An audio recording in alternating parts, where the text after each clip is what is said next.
Hi dear set aspirants. Set എക്സാമിൻ്റെ date ഇങ്ങനെ അടുത്ത് വന്നുകൊണ്ടിരിക്കും തോറും ഓരോരുത്തരുടെയും മനസ്സിലൊരു മിക്സഡ് ഫീലിങ്സ് ആയിരിക്കും ഉണ്ടാവുക അല്ലേ.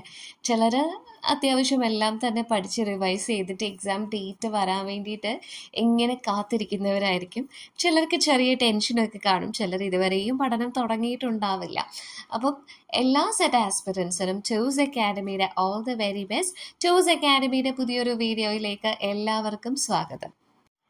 എക്സാമിൻ്റെ ഡേറ്റ് ഇങ്ങനെ അടുത്ത് വന്നുകൊണ്ടിരിക്കുമ്പോൾ തന്നെ നിങ്ങൾക്ക് ഏറ്റവും യൂസ്ഫുൾ ആയിട്ടുള്ള കണ്ടൻറ്റുകളാണ് അക്കാഡമി തിരഞ്ഞെടുക്കാറ്. ഇന്നത്തെ വീഡിയോയുടെ കണ്ടൻറ്റായിട്ട് നമ്മൾ എടുത്തിരിക്കുന്നത് മോസ്റ്റ് എക്സ്പെക്റ്റഡ് ക്വസ്റ്റ്യൻസ് ആണ്. സെറ്റ് പേപ്പർ ടു കൊമേഴ്സിൻ്റെ ക്വസ്റ്റ്യൻ പേപ്പറിൽ നമുക്ക് പ്രതീക്ഷിക്കാവുന്ന കുറച്ച് ക്വസ്റ്റ്യൻസ്. ഇത് ഇതേപോലെ തന്നെ ചോദിക്കും എന്നല്ല, പക്ഷേ ഇതുമായിട്ട് ബന്ധപ്പെട്ട് നിൽക്കുന്ന ചോദ്യങ്ങൾ നമുക്ക് പ്രതീക്ഷിക്കാം. അപ്പോൾ മോസ്റ്റ് എക്സ്പെക്റ്റഡ് ക്വസ്റ്റ്യൻസ് ആണ് ഇന്നത്തെ വീഡിയോയുടെ കണ്ടന്റ് എന്ന് പറയുന്നത്. അക്കാഡമിയിൽ ജോയിൻ ചെയ്യാത്തവർക്ക് പോലും നിങ്ങൾക്കൊരു ഫൈനൽ റിവിഷന് ഹെൽപ്പ് ചെയ്യുന്ന രീതിയിൽ നമ്മൾ ടെലഗ്രാം ഗ്രൂപ്പ്സ് ഓപ്പറേറ്റ് ചെയ്യുന്നുണ്ട്. ഓരോ സബ്ജക്റ്റിനും സെപ്പറേറ്റ്സ് ആയിട്ടുള്ള ഗ്രൂപ്പുകളാണ് അക്കാഡമി ഓപ്പറേറ്റ് ചെയ്യുന്നത്. ജനറൽ പേപ്പറിന് സെപ്പറേറ്റ് ആയിട്ടുള്ള ഗ്രൂപ്പ് ഉണ്ട്. അപ്പം അതിൽ ഡെയിലി ക്വിസസ് നമ്മൾ അപ്ലോഡ് ചെയ്യുന്നുണ്ട്. അതുപോലെ തന്നെ ഷോർട്ട് നോട്ട്സ് ഇടയ്ക്കിടയ്ക്ക് പോസ്റ്റ് ചെയ്യുന്നുണ്ട്. അപ്പം നിങ്ങൾക്കത് ഹെൽപ്ഫുൾ ആയിരിക്കും. അപ്പം കഴിയുന്നവർ ടെലഗ്രാം ഗ്രൂപ്പിൽ ജോയിൻ ചെയ്ത് ക്വിസൊക്കെ അറ്റൻഡ് ചെയ്ത് കുറച്ചും കൂടി ഒന്ന് പ്രിപ്പയർഡ് ആകാൻ വേണ്ടിയിട്ട് ശ്രമിക്കുക. അതിൻ്റെ ലിങ്ക് ഡിസ്ക്രിപ്ഷൻ ബോക്സിൽ കൊടുത്തേക്കാം.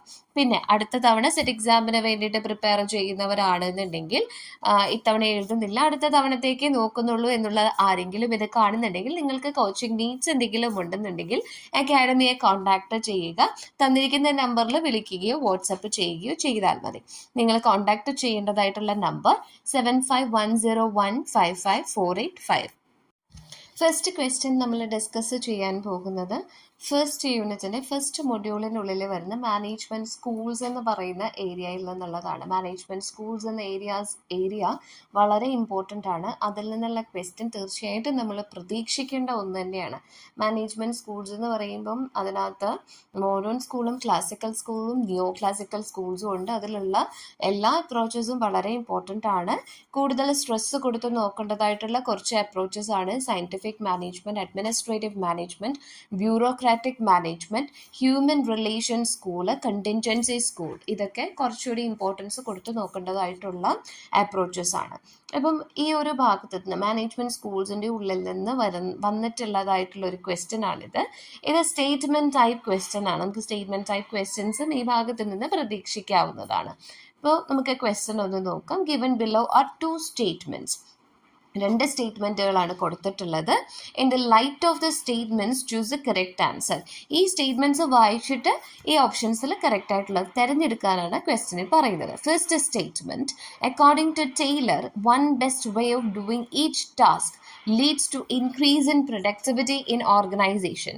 ടൈലറിൻ്റെ അഭിപ്രായ പ്രകാരം ഓരോ ടാസ്കും ചെയ്യാനായിട്ടുള്ള ബെസ്റ്റ് വേ നമ്മൾ കണ്ടുപിടിച്ചു കഴിഞ്ഞിട്ടുണ്ടെങ്കിൽ അത് പ്രൊഡക്ടിവിറ്റി ഇൻക്രീസ് ചെയ്യുന്നതിലേക്ക് നയിക്കും എന്നാണ് ഫസ്റ്റ് സെൻറ്റൻസ് പറയുന്നത്.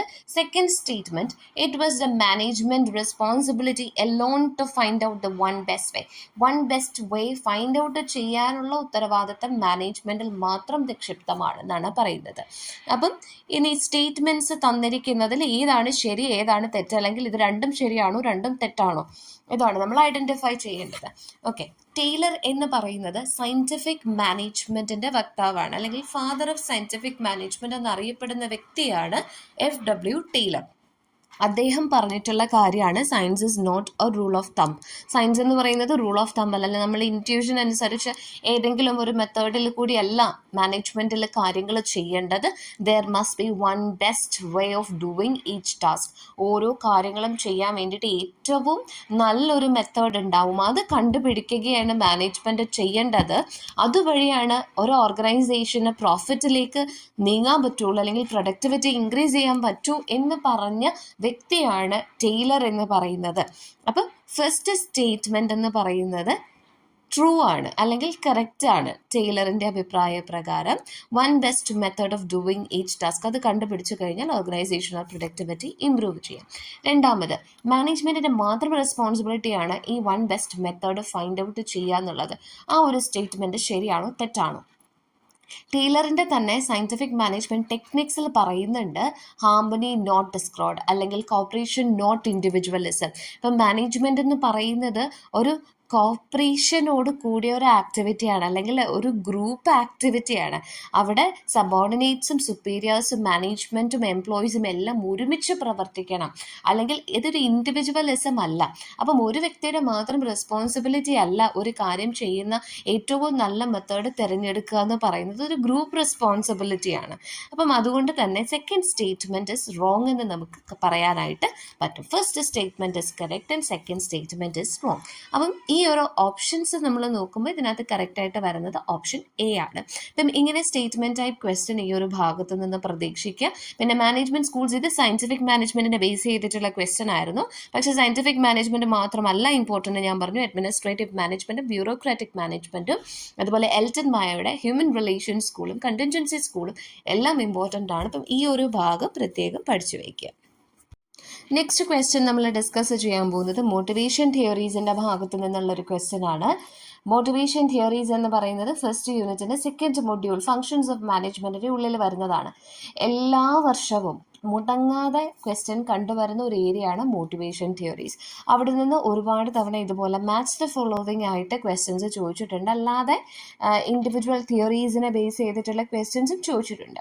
അപ്പം ഇവിടെ കൊടുത്തിരിക്കുന്നത് ഒരു മാച്ച് ദ ഫോളോവിങ് ക്വസ്റ്റ്യൻ ആണ്. മോട്ടിവേഷണൽ തിയറിയും കുറച്ച് ഓഥേഴ്സിൻ്റെ പേരുകളും തന്നിട്ടുണ്ട്. ഏത് ഓഥറിൻ്റേത് ഏതാണ് ഏത് തിയറി എന്നാണ് നമ്മൾ ഫൈൻഡ് ഔട്ട് ചെയ്യേണ്ടത്. അപ്പം ഇതിനകത്ത് ഫ്രെഡറിക് ഹേഴ്സ്ബർഗിൻ്റെ തിയറിയാണ് 2 ഫാക്ടർ തിയറി എന്ന് പറയുന്നത്. അബ്രഹാം മാസ്ലോ ആണ് നീഡ് ഹയാർക്കി ഓഫ് തിയറി പ്രപ്പോസ് ചെയ്തിരിക്കുന്നത്. മക്ഗ്രിഗറിൻ്റെയാണ് തിയറി എക്സും തിയറി വൈയും. ഈ ഓപ്പോസിറ്റ് ആയിട്ടുള്ള അസംഷൻസ് ഉള്ള 2 തിയറീസ് ആണ് തിയറി എക്സും തിയറി വൈയും. ഇത് രണ്ടും പ്രപ്പോസ് ചെയ്തിരിക്കുന്നത് മക്ഗ്രിഗർ ആണ്. മക്ലെലൻഡിനെയാണ് അച്ചീവ്മെൻറ്റ് മോട്ടിവേഷൻ തിയറി എന്ന് പറയുന്നത്. മോട്ടിവേഷൻ തിയറീസുമായിട്ട് ബന്ധപ്പെട്ട ഡീറ്റെയിൽഡ് ആയിട്ടുള്ള ക്ലാസ്സസും അതേപോലെ ക്വസ്റ്റ്യൻസ് ഒക്കെ തന്നെ അക്കാഡമി നേരത്തെ മുൻപ് ചെയ്ത വീഡിയോസിലുണ്ട്. അത് നിങ്ങളൊന്ന് കണ്ടു നോക്കിയാൽ മതി. ഈ ഭാഗം വളരെ ഇമ്പോർട്ടൻ്റ് ആണ്. ഓരോ തിയറിയും ഇമ്പോർട്ടൻ്റ് ആണ്. ഓരോ തിയറിക്ക് അകത്ത് നിന്ന് ക്വസ്റ്റ്യൻസ് ചോദിക്കാറുണ്ട്. അബ്രഹാം മാസ്ലോയുടെ നീഡ് ഹയറാർക്കി തിയറി വളരെ വളരെ ഇമ്പോർട്ടൻ്റ് ആണ്. ഇനി 2 ഫാക്ടർ തിയറിക്ക് അകത്ത് നിന്ന് ഹൈജീൻ ഫാക്ടേഴ്സ്, മോട്ടിവേഷണൽ ഫാക്ടേഴ്സ് ഏതാണെന്ന് ഐഡൻറ്റിഫൈ ചെയ്യുക, അതല്ലാത്തത് ഏതാണെന്ന് ഐഡൻറ്റിഫൈ ചെയ്യുക എന്നുള്ള രീതിയിലുള്ള ക്വസ്റ്റ്യൻസ് ഒക്കെ വരാറുണ്ട്. എക്സ് ആൻഡ് വൈ തിയറിക്ക് അകത്ത് അതിൻ്റെ അസംഷൻസിനെ ബേസ് ചെയ്തിട്ട് ക്വസ്റ്റ്യൻസ് വരാറുണ്ട്. ഇങ്ങനെ ഓരോ തിയറീസും നിങ്ങൾ ഡീറ്റെയിൽഡ് ആയിട്ട് നോക്കുന്നത് എക്സാമിന് വളരെ യൂസ്ഫുൾ ആയിരിക്കും. തേർഡ് ക്വസ്റ്റ്യൻ നമ്മൾ ഡിസ്കസ് ചെയ്യാൻ പോകുന്നത് സ്ട്രാറ്റജിക് മാനേജ്മെൻറ്റ് മോഡൽസിൻ്റെ ഭാഗത്ത് നിന്നാണ്. ഫസ്റ്റ് യൂണിറ്റിൻ്റെ തന്നെ 4th and 5th മൊഡ്യൂൾ മൊത്തത്തിൽ സ്ട്രാറ്റജിക് മാനേജ്മെൻറ്റിനെ ബേസ് ചെയ്തിട്ടാണ്. അപ്പം ഇതിൻ്റെ അകത്ത് സ്ട്രാറ്റജിക് മാനേജ്മെൻറ്റ് മോഡൽസ് ഉണ്ട്. അതായത് സ്പോട്ട് അനാലിസിസ്, ടൂൾസ്, മെട്രിക്സ്, ഈ രീതിയിലൊക്കെ വരുന്നത് എല്ലാം തന്നെ എൻവയോൺമെൻറ്റ് അനാലിസിസ് മോഡൽസ് ഉൾപ്പെടെ എല്ലാം സ്ട്രാറ്റജിക് മാനേജ്മെൻറ്റ് മോഡൽസ് ആണ്. ഇതിൻ്റെ ഉള്ളിൽ നിന്ന് വരുന്നതായിട്ടുള്ള ഒരു ചോദ്യമാണ് നമ്മൾ ഡിസ്കസ് ചെയ്യാനായിട്ട് പോകുന്നത്.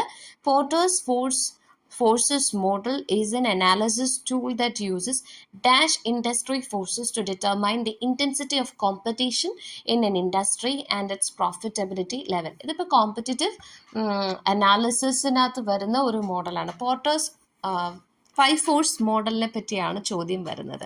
അപ്പോൾ നിങ്ങൾ പഠിക്കുമ്പോൾ തന്നെ പോർട്ടേഴ്സ് 5 ഫോഴ്സ് മോഡലിൽ തന്നെ പഠിക്കുക. അപ്പോൾ നിങ്ങൾക്ക് ആ ഡൗട്ട് വരില്ല.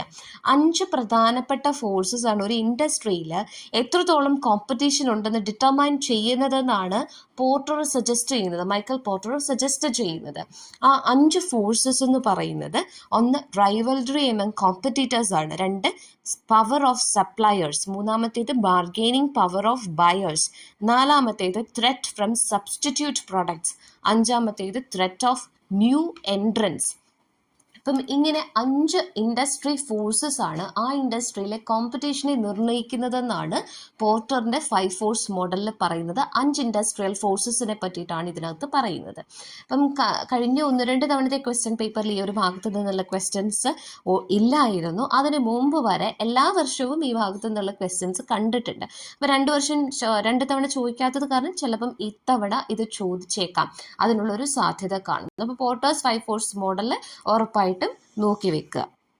നമ്മൾ ഡിസ്കസ് ചെയ്യാൻ പോകുന്ന 4th ക്വസ്റ്റ്യൻ, റിസർച്ച് ടൈപ്സിൻ്റെ അകത്ത് നിന്നുള്ളത്, അതായത് യൂണിറ്റ് 4-നകത്ത് റിസർച്ച് മെത്തഡോളജി ഭാഗത്ത് നിന്നുള്ള ഒരു ക്വസ്റ്റ്യൻ ആണ്. അതിനകത്ത് ടൈപ്സ് ഓഫ് റിസർച്ചിൻ്റെ ഉള്ളിൽ നിന്ന് വരുന്ന ഒരു ക്വസ്റ്റ്യൻ ആണ്. ടൈപ്സ് ഓഫ് റിസർച്ച് ഒഴിച്ചുകൂടാൻ പറ്റില്ലാത്ത ഒരു ഭാഗമാണ്. ഇതിൽ ഓരോ ടൈപ്പും ഓരോ റിസർച്ച് ടൈപ്പും എന്താണെന്നുള്ളത് കൃത്യമായിട്ട് പഠിച്ചു വെച്ചിട്ട് എക്സാം അറ്റൻഡ് ചെയ്യാനായിട്ട് പോവുക. അപ്പം question: a study conducted to have an initial idea of scope and magnitude of the problem under study and to test the feasibility of more extensive research. അതായത് നമ്മളുടെ പ്രോബ്ലം അണ്ടർ സ്റ്റഡി, നമ്മൾ എടുത്തിരിക്കുന്ന ആ ഒരു പ്രോബ്ലത്തിൻ്റെ scope എന്തോരമാണ്, magnitude എന്തോരമാണെന്നൊക്കെ അറിയാൻ വേണ്ടി നമ്മൾ നടത്തുന്നതായിട്ടുള്ള initial സ്റ്റഡിയെ എന്താണ് പറയുന്നത്, അല്ലെങ്കിൽ കൂടുതൽ റിസർച്ച് ഈ ഒരു ഭാഗത്ത് നടത്താനുള്ള സാധ്യതയെപ്പറ്റി, ഫീസിബിലിറ്റിയെപ്പറ്റി അറിയുന്നതിന് വേണ്ടി നടത്തുന്നതായിട്ടുള്ള സ്റ്റഡി അത് ഏതാണെന്നാണ് ചോദ്യം വന്നിരിക്കുന്നത്. Descriptive research, action research, exploratory research and case study.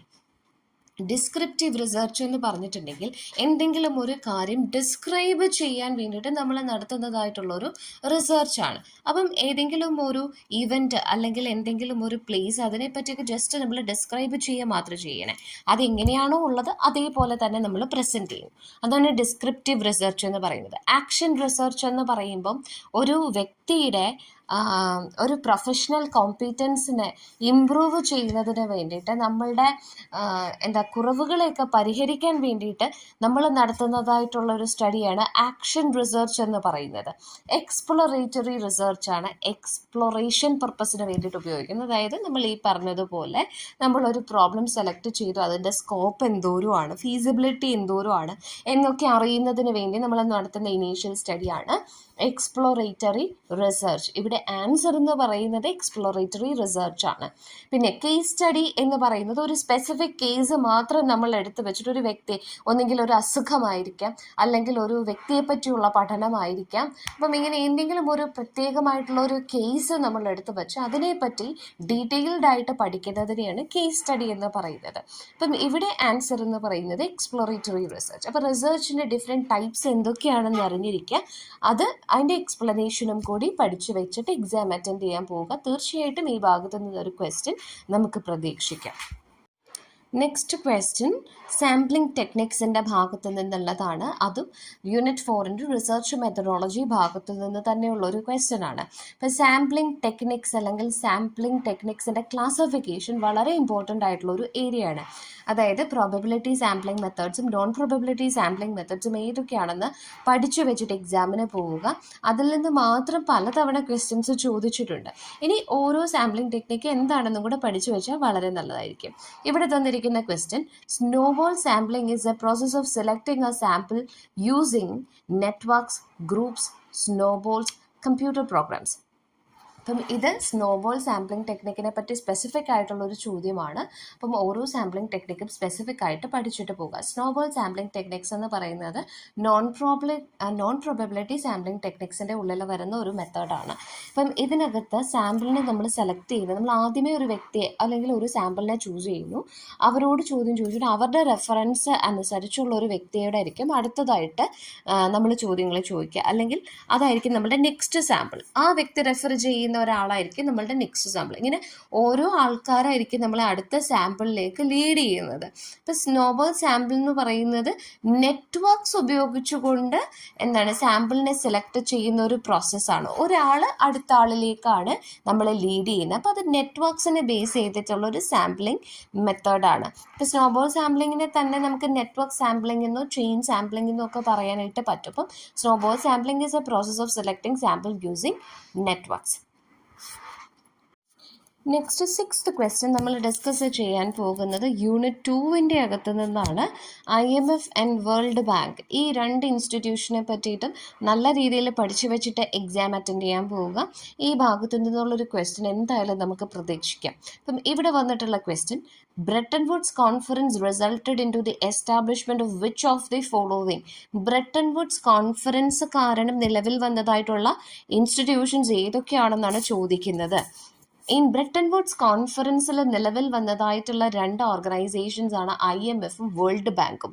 World ബാങ്കിന്റെ തന്നെ മറ്റൊരു പേരാണ് IBRD എന്ന് പറയുന്നത്, international bank for reconstruction and development. അപ്പം IMFനെയും വേൾഡ് ബാങ്കിനെയുമാണ് ബ്രെട്ടൺ വുഡ്സ് സിസ്റ്റേഴ്സ് അല്ലെങ്കിൽ ബ്രെട്ടൺ വുഡ്സ് ട്വിൻസ് എന്നൊക്കെ പറയുന്നത്. അപ്പം ഈ കാര്യം ഓർത്ത് വയ്ക്കുക. ബ്രെട്ടൺ വുഡ് കോൺഫറൻസ് കാരണം നിലവിൽ വന്ന 2 ഇൻസ്റ്റിറ്റ്യൂഷൻസ് IMFും വേൾഡ് ബാങ്കും ആണ്. ഇതിനെയാണ് ബ്രെട്ടൺ വുഡ് സിസ്റ്റേഴ്സ് എന്ന് അറിയപ്പെടുന്നത്. അപ്പം ഇതിനകത്ത് ആൻസർ എന്ന് പറയുന്നത് ഓപ്ഷൻ ഡി ആണ്, IMF ആൻഡ് IBRD. ഇനി IBRD എന്ന് പറയുമ്പോൾ വേൾഡ് ബാങ്ക് എന്ന് പറയുമ്പോൾ നമ്മൾ 5 ഇൻസ്റ്റിറ്റ്യൂഷനെ ഒരുമിച്ചാണ് വേൾഡ് ബാങ്ക് ഗ്രൂപ്പ് എന്ന് പറയുന്നത്. ഇപ്പോൾ വേൾഡ് ബാങ്ക് ഗ്രൂപ്പിലെ ഒരു സ്പെസിഫിക് കോമ്പണൻറ്റ് മാത്രമാണ് IBRD. അപ്പം ബാക്കിയുള്ള കാര്യങ്ങൾ ഇതിനകത്ത് പറഞ്ഞിട്ടുള്ളത് IMF ആൻഡ് IDA എന്ന് പറയുന്നത് ഇന്റർനാഷണൽ ഡെവലപ്മെന്റ് അസോസിയേഷൻ, അത് വേൾഡ് ബാങ്ക് ഗ്രൂപ്പിന്റെ ഒരു കോമ്പണന്റ് ആണ്. അടുത്തത് IBRD ആൻഡ് IFC എന്ന് പറയുന്നത് ഇന്റർനാഷണൽ ഫിനാൻസ് കോർപ്പറേഷൻ, അതും വേൾഡ് ബാങ്ക് ഗ്രൂപ്പിന്റെ ഒരു കോമ്പണന്റ് ആണ്. അടുത്തത് IDA ആൻഡ് ADB എന്ന് പറയുന്നത് ഏഷ്യൻ ഡെവലപ്മെന്റ് ബാങ്ക്, അതൊരു റീജിയണൽ ഡെവലപ്മെന്റ് ബാങ്ക് ആണ്. അപ്പം ഇതിനകത്ത് ആൻസർ എന്ന് പറയുന്നത് IMF ആൻഡ് IBRD. അപ്പോൾ IMFനെ പറ്റി ഡീറ്റെയിൽഡ് ആയിട്ട് പഠിക്കുക.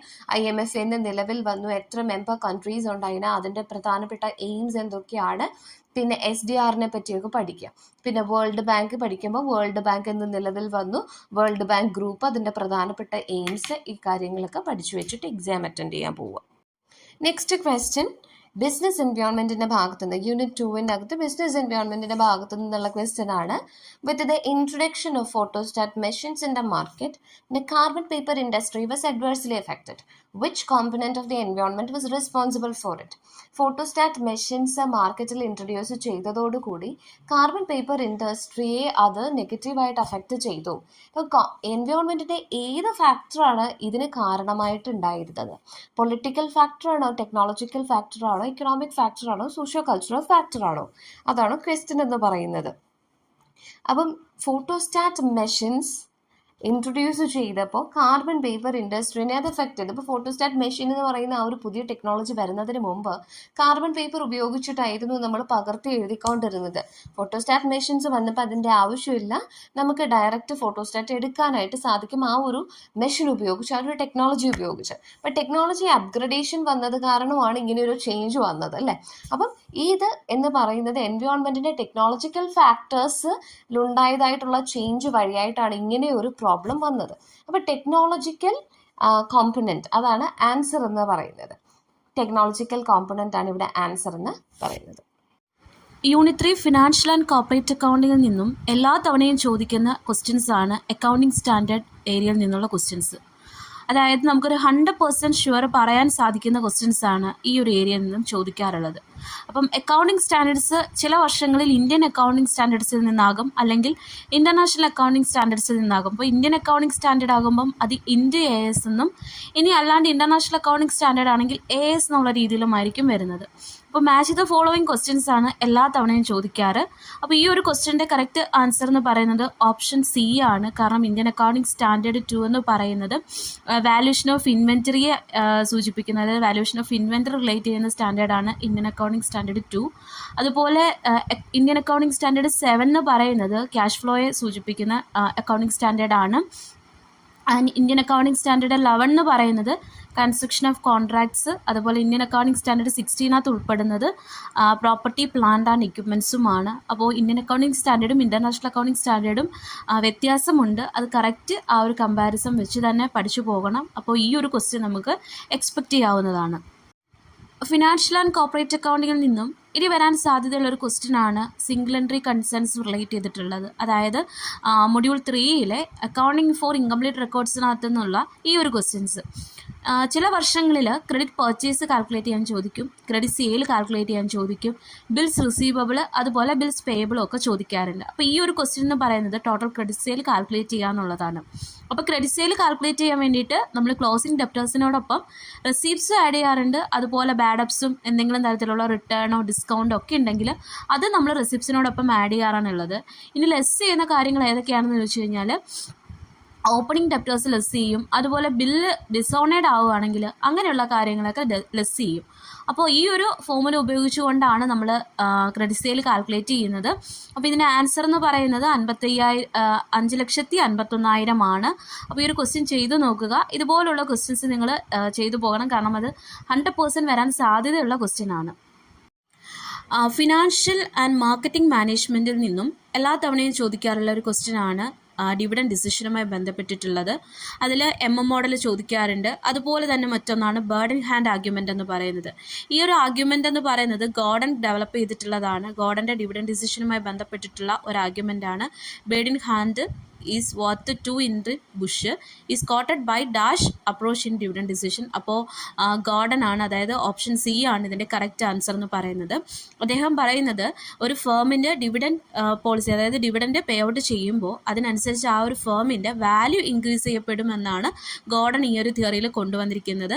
അതുപോലെ മറ്റൊരു കാര്യം എന്ന് പറയുന്നത് ഈ ഒരു തിയറിയെ ഡിവിഡൻഡ് അലവൻസ് തിയറി എന്നുകൂടി അറിയപ്പെടുന്നുണ്ട്. ദെൻ നെക്സ്റ്റ് ക്വസ്റ്റ്യൻ എന്ന് പറയുന്നത് ക്യാപിറ്റൽ സ്ട്രക്ചർ റിലേറ്റ് ചെയ്തിട്ടുള്ളതാണ്. ക്യാപിറ്റൽ സ്ട്രക്ചർ റിലേറ്റ് ചെയ്തിട്ടുള്ള തിയറീസും വളരെ ഇമ്പോർട്ടൻ്റ് ആണ്. കാരണം മുൻ വർഷങ്ങളിലെ ക്വസ്റ്റ്യൻസ് ചെക്ക് ചെയ്താൽ അറിയാം ഈ ഏരിയയിൽ നിന്നും സ്ഥിരമായിട്ട് ക്വസ്റ്റ്യൻസ് വരാറുണ്ട്. അപ്പോൾ ഇതിൽ പറയുന്നത് the market value of A firm and it cost of capital R independent of its capital structure is the basic assumption of dash. അപ്പം അപ്രോച്ചിനകത്താണ് പറയുന്നത്, അതായത് ഒരു ഫേമിൻ്റെ ക്യാപിറ്റൽ സ്ട്രക്ചർ, അതായത് കോസ്റ്റ് ഓഫ് ക്യാപിറ്റലും അതുപോലെ ഒരു ഫേമിൻ്റെ മാർക്കറ്റ് വാല്യൂയും തമ്മിൽ റിലേഷൻഷിപ്പ് ഇല്ല എന്നുള്ളതാണ് അദ്ദേഹം പറയുന്നത്. അതായത് ഇതിനെ ഇർറലവൻസ് തിയറി എന്നുകൂടി അറിയപ്പെടുന്നുണ്ട്. അതായത് ഒരു ക്യാപിറ്റൽ സ്ട്രക്ചർ അല്ലെങ്കിൽ കോസ്റ്റ് ഓഫ് ക്യാപിറ്റൽ ഒരു ഫേമിൻ്റെ വാല്യൂവിനെ സംബന്ധിച്ചിടത്തോളം ഇർറലവൻസ് ആണെന്നുള്ളൊരു അപ്രോച്ചാണ് അപ്രോച്ച് എന്ന് പറയുന്നത്, മോദിഗിലാനി ആൻഡ് മില്ലർ അപ്രോച്ച് എന്ന് പറയുന്നത്. അപ്പോൾ ഇതൊരു ഇർറലവൻസ് തിയറിയാണ് ക്യാപിറ്റൽ സ്ട്രക്ചറുമായി ബന്ധപ്പെട്ടിട്ടുള്ളത്. അതുപോലെ ബാക്കിയുള്ള തിയറീസിൽ നിന്ന് എല്ലാ തവണയും ക്വസ്റ്റ്യൻസ് വരാറുണ്ട്. അപ്പോൾ ഈ ഒരു ഏരിയ കൂടി നോക്കിക്കൊണ്ട് പോകണം നിങ്ങൾ എക്സാമിന്. മാർക്കറ്റിംഗ് മാനേജ്മെൻറ്റിൽ നിന്നും ഇമ്പോർട്ടൻ്റ് ആയിട്ട് ചോദിക്കാൻ സാധ്യതയുള്ള ഒന്നാണ് മാർക്കറ്റിംഗ് മയോപ്പിയ എന്ന് പറയുന്ന ടേം. അപ്പോൾ മാർക്കറ്റിംഗ് മയോപ്പിയ ആരാണ് കോൺട്രിബ്യൂട്ട് ചെയ്തതെന്ന് വെച്ച് കഴിഞ്ഞാൽ തിയോണ്ടർ ലെവിറ്റ് ആണ് കോൺട്രിബ്യൂട്ട് ചെയ്തിട്ടുള്ളത്. അപ്പോൾ മാർക്കറ്റിംഗ് മയോപ്പിയ എന്ന് പറയുന്ന ഒരു ആശയം വളരെ ഇമ്പോർട്ടൻ്റ് ആയിട്ടുള്ള ഒന്നാണ്. കാരണം ഈ ഒരു ആശയം കൊണ്ട് ഉദ്ദേശിക്കുന്നത് ഒരു ഫേം ഷോർട്ട് ടേം ഗോൾസിൽ ഫോക്കസ് ചെയ്യാതെ ലോങ് ടേം ആയിട്ടുള്ള, അതായത് ഇപ്പോൾ പ്രോഫിറ്റ് മേക്കിങ്ങിൽ മാത്രം കോൺസെൻട്രേറ്റ് ചെയ്യാതെ ലോങ് ടേം ഒബ്ജക്റ്റീവ്സ് അച്ചീവ് ചെയ്യാനുള്ള മാർക്കറ്റിംഗ് പോളിസീസ് ഡെവലപ്പ് ചെയ്യുക എന്നുള്ളതാണ് മാർക്കറ്റിംഗ് മയോപ്പിയ എന്നുള്ളൊരു ടേം കൊണ്ട് ഉദ്ദേശിക്കുന്നത്. അപ്പോൾ ഈ ഒരു ടേം കൊണ്ടുവന്നത് തിയോണ്ടർ ലെവിറ്റ് ആണ്. സോ നെക്സ്റ്റ് ക്വസ്റ്റ്യൻ വന്നിട്ട് കോസ്റ്റ് ആൻഡ് മാനേജ്മെൻറ്റ് അക്കൗണ്ടിങ് പോർഷനിൽ നിന്നുള്ളൊരു ക്വസ്റ്റ്യൻ ആണ്. ക്വസ്റ്റ്യൻ നമ്പർ 13 എന്ന് പറയുന്നത്. അപ്പോൾ ഈ ഒരു ക്വസ്റ്റ്യനകത്ത് EOQ കാൽക്കുലേറ്റ് ചെയ്യുക, അതായത് എക്കണോമിക് ഓർഡറിംഗ് ക്വാണ്ടിറ്റി കാൽക്കുലേറ്റ് ചെയ്യുക എന്നുള്ളതാണ്. എല്ലാ വർഷവും ചോദിക്കാൻ സാധ്യതയുള്ളതാണ്. അപ്പോൾ ഇതിൽ തന്നിരിക്കുന്ന ഇൻഫർമേഷൻസ് എന്ന് പറയുന്നത് ആനുവൽ ഡിമാൻഡ്, അതുപോലെ ഓർഡറിംഗ് കോസ്റ്റ്, ക്യാരിയിങ് കോസ്റ്റും തന്നിട്ടുണ്ട്. ദെൻ നേരെ നമ്മൾ ഇക്വേഷനിലേക്ക് അപ്ലൈ ചെയ്യുകയാണെങ്കിൽ EOQ കാൽക്കുലേറ്റ് ചെയ്യുന്നത് square root of 2AO divided by C ആണ്. A എന്ന് പറയുന്നത് annual demand or consumption, O എന്ന് പറയുന്നത് ഓർഡറിംഗ് കോസ്റ്റ് പെർ യൂണിറ്റ് ആണ്, ആൻഡ് C എന്ന് പറയുന്നത് ക്യാരിയിങ് കോസ്റ്റ് പെർ യൂണിറ്റ്. അപ്പോൾ ഈ ഒരു ഇക്വേഷനിലേക്ക് നമ്മൾ ഈ തന്നിരിക്കുന്ന വിവരങ്ങൾ ഇടുകയാണെങ്കിൽ നമുക്ക് ലഭിക്കുന്ന ആൻസർ 100 യൂണിറ്റ്സ് ആണ്. അതായത് 2 ഇൻറ്റു A എന്ന് പറയുന്നത് 500 into 40 divided by C. So ലഭിക്കുന്ന ആൻസർ 100 ആണ്, 100 യൂണിറ്റ്സ് ആണ്. അപ്പോൾ ഈ ഒരു ക്വസ്റ്റ്യൻ എല്ലാ വർഷവും നമുക്ക് എക്സ്പെക്റ്റ് ചെയ്യാവുന്നതാണ്. Next question cost and management അക്കൗണ്ടിങ്ങിൽ വളരെ ഇമ്പോർട്ടൻ്റ് ആയിട്ടുള്ള ഒരു പോർഷനാണ് റേഷ്യോ അനാലിസിസ്. അപ്പോൾ റേഷ്യോ അനാലിസിസിൽ നിന്ന് നമുക്ക് 100% ക്വസ്റ്റ്യൻസ് എക്സ്പെക്റ്റ് ചെയ്യാവുന്ന ഒരു ഏരിയ ആണ്. അപ്പോൾ ഇവിടെ കറണ്ട് റേഷ്യോ അതുപോലെ ലിക്വിഡ് റേഷ്യോ തന്നിട്ടുണ്ട്, കറണ്ട് ലയബിലിറ്റീസും ഉണ്ട്. ഇതിൻ്റെ അടിസ്ഥാനത്തിൽ വാല്യൂ ഓഫ് ഇൻവെൻറ്ററി കാൽക്കുലേറ്റ് ചെയ്യുക. അപ്പോൾ ലിക്വിഡ് റേഷ്യോ അല്ലെങ്കിൽ ക്വിക്ക് റേഷ്യോ കാൽക്കുലേറ്റ് ചെയ്യുമ്പോഴുള്ള പ്രത്യേകത എന്ന് പറയുന്നത് കറണ്ട് അസറ്റ്സിൽ നിന്നും ഇൻവെൻറ്ററി കുറയ്ക്കുമ്പോഴാണ് ക്വിക്ക് അസറ്റ്സ് ലഭിക്കുന്നത്. അപ്പോൾ ലിക്വിഡ് റേഷ്യോ കാൽക്കുലേറ്റ് ചെയ്യുമ്പോൾ നമുക്ക് ഇൻവെൻറ്ററിയുടെ ആവശ്യമില്ല. അപ്പോൾ ഈ തന്നിരിക്കുന്ന ഇൻഫർമേഷൻസിൻ്റെ അടിസ്ഥാനത്തിൽ നമ്മൾ ടോട്ടൽ കറണ്ട് അസറ്റ്സ് അതുപോലെ ക്വിക്ക് അസറ്റ്സ് കാൽക്കുലേറ്റ് ചെയ്തതിന് ശേഷമാണ് വാല്യൂ ഓഫ് ഇൻവെൻറ്ററി കാൽക്കുലേറ്റ് ചെയ്യുന്നത്. അപ്പോൾ ഇവിടെ കറണ്ട് അസറ്റ്സും ക്വിക്ക് അസറ്റ്സും കാൽക്കുലേറ്റ് ചെയ്യുക വളരെ ഈസിയാണ്. കാരണം കറണ്ട് റേഷ്യോവിനോടൊപ്പം, അതായത് 2.6നോടൊപ്പം ലയബിലിറ്റീസ് മൾട്ടിപ്ലൈ ചെയ്യുമ്പോൾ നമുക്ക് എന്ത് ലഭിക്കും? കറണ്ട് അസറ്റ്സ് ലഭിക്കും, അല്ലേ? ഇനി ലിക്വിഡ് അസറ്റ്സ് ലഭിക്കുന്നതിന് വേണ്ടിയിട്ട് അല്ലെങ്കിൽ ക്വിക്ക് അസറ്റ്സ് ലഭിക്കുന്നതിന് വേണ്ടിയിട്ട് എന്ത് ചെയ്താൽ മതി? ക്വിക്ക് റേഷ്യോ തന്നിട്ടുണ്ട്, അതായത് 1.5 ലിക്വിഡ് റേഷ്യോ തന്നിട്ടുണ്ട്. അതിനോടൊപ്പം നമ്മൾ എന്ത് മൾട്ടിപ്ലൈ ചെയ്യണം? നമ്മുടെ കറണ്ട് ലയബിലിറ്റീസ് മൾട്ടിപ്ലൈ ചെയ്യണം. അപ്പോൾ 50,000 വീണ്ടും മൾട്ടിപ്ലൈ ചെയ്യുമ്പോൾ നമുക്ക് കറണ്ട് അസറ്റ്സ് ആയിട്ട് ലഭിക്കുന്ന എമൗണ്ട് എന്ന് പറയുന്നത് 1,30,000 ക്വിക്ക് അസറ്റ്സ് അല്ലെങ്കിൽ ലിക്വിഡ് അസറ്റ്സ് ആയിട്ട് ലഭിക്കുന്ന എമൗണ്ട് എന്ന് പറയുന്നത് 75,000 അല്ലേ.